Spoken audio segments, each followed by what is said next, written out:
My goal for this video was to get a bunch of blow-ups on film from shore, but it's getting a little bit late in the season and trout season's starting early for me, so I really don't have time to finish that stuff up. So to demonstrate a lot of the points that I'm making, I'm just gonna splice in some footage from my boat and previous videos. I just want to get this video out before the summer's over, and maybe people can utilize this for the fall topwater bite. So please don't let this little bit of boat footage discourage you.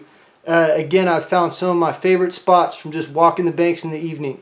It's no joke, you really can get into good action out there. I see good roads with bank access in a lot of the spots that I take my boat. I've seen the big fish of the day just under the docks at the boat ramp multiple times. If you haven't seen part 1, go check that out. I cover all kinds of stuff on there, flies, gear, time of day. I'm putting the notes from the video in the description just like I did for part 1. Want to keep it nice and simple for everybody. If you have any questions, leave them in the comments, and I'll be more than happy to help people out on this stuff, considering it's an instructional video. I hope you guys enjoy the video, and I hope it inspires some people to try something new. I hope it helps some people out. Stuff's really a lot of fun, just have to share it.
Some of the most least pressured areas of the lake can be found around the marinas and boat ramps, ironically.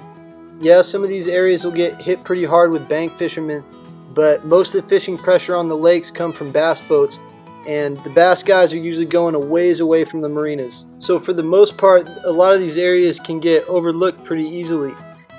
These fish will see worms and stuff under bobbers, but as far as like really legit conventional tactics go, sometimes they really don't see too much. So this equates to convenient access with surprisingly underfished water. A lot of these areas could be great for things like drift boats, pontoons, or float tubes, but because almost all of our fish are caught just off the banks, walking can be almost more effective at times.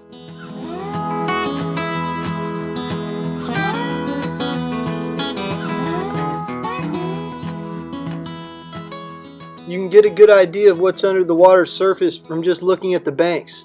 If you notice a pattern of real good structure leading down to the water's edge, odds are that good structure is just going to keep going down into the water. With the fluctuating lake levels, you can see a big pile of boulders on the bank that was submerged the day before. Or you can take note of good spots that'll be underwater shortly.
topwater flies that are more sleek in their design, you want to pop them really hard. Bubble trail is kind of the goal. These stealthy type flies are excellent patterns out here, but the fish need to hear them. So these are my go-tos for covering more water quickly.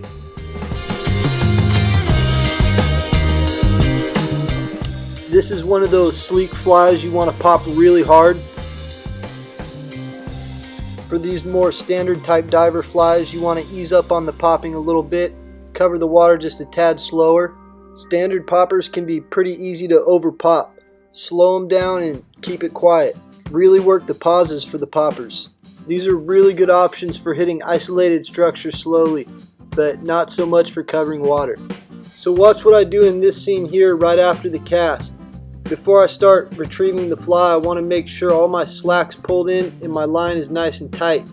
If all of your slack isn't stripped in before the retrieve, it makes for a real weak pop at first, and it just kind of snowball effects from there. This is a very common mistake for a lot of fly anglers.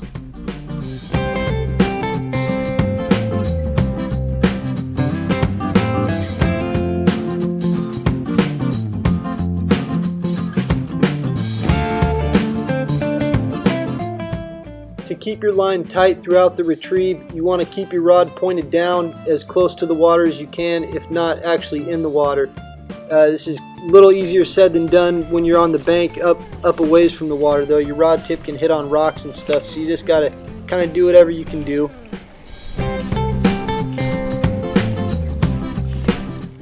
Wind is a major factor for topwater fishing. It can kill the bite easily, but at the same time it can really ramp things up, especially in the late afternoons. Wind will pretty much hinder the topwater bite everywhere around the lake except for the points. To understand the points a little better, I like to think of them like a trout stream. Trout like eddies and breaks in the current, side seams. They don't want to be sprinting all day, so they like sitting in the softer water, and they'll move into the faster water to feed. Windy points on lakes will create similar seams in soft water. Bait fish really like these areas because they get blown around a lot from the windy currents. So bass like the points to ambush bait fish getting blown on past them. And they'll also stack up in the calm side of the windy points where the bait fish end up. Frequent wakes from heavy boat traffic can also create these scenarios. Some of the biggest fish in the lake will move abnormally shallow for all the reasons I just stated. For most of the other places on the lake, the wind kind of kills the topwater bite though. Bass really need to be able to hear the flies, and choppy water kind of prevents this.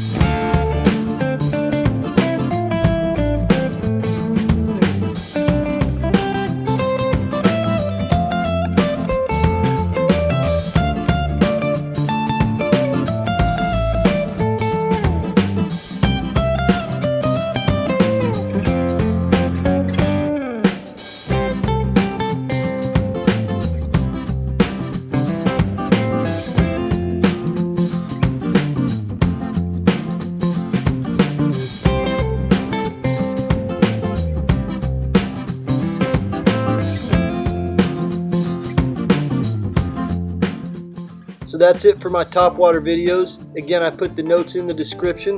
And if you haven't seen part 1 already, be sure to go check that out for all the rest of the information. Expect to see the third and final part of this instructional this winter. In this one, I'll cover the float and fly, or indicator tactics. This is going to be a fun one, and I can guarantee some great bank footage. I'm really looking forward to roping on some fish for the camera on that one.